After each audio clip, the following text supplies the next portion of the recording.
right, so the media have made a pretty big deal out of President Joe Biden's faith. We see a lot about his Catholicism. We see a lot of questions about how he's going to impact the faith. And we see almost some praise of his belief system. And it's interesting to watch for a lot of reasons. But there was one article in January, it was in the New York Times, and it bizarrely proclaimed that Biden is, quote, perhaps the most religiously observant commander-in-chief in half a century. And this particular piece also noted that Biden, quote, speaks of how his Catholic faith grounds his life and his policies.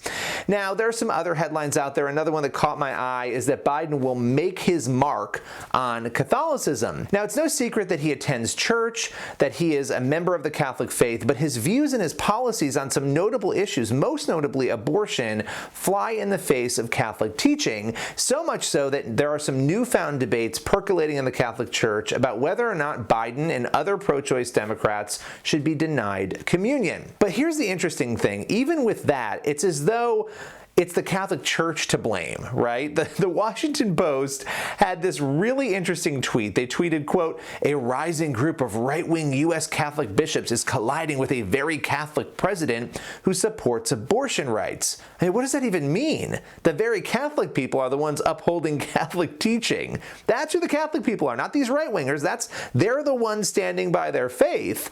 Now listen, I am not here to judge Joe Biden's heart, but when it comes to the fruits of policy and perspective, and those things sort of lining up with the tenets of faith, I do have some things to say. If somebody tells me that he is God-fearing and God-loving and all of that, and then goes on to win public office and advocates for things and policies that seem to fly in the face of that, I have a hard time then believing that this person is as God-fearing as he has said that he is. Again, I'm not here to judge Biden's heart, but I am here to explain what Christianity is and isn't. Can you really be the most religiously observant president if you're not fully observing the tenets of the faith you claim to hold dear? Is it up to us to make a mark on our faith, or should our faith be making a mark in shaping us? You know, the Bible is so clear on all of these things, right? But yet our culture has this penchant to want to reframe and remake eternal and timeless faith, and we want to do it in our own image. We're acting as though it's up to Biden to shape the faith that he's a part of. I mean, it's not, right? Faith is faith. Christianity is Christianity, and there are people who will be elected to public office and they don't want to show reverence to God, and that's their right, but we shouldn't confuse that with faithfulness.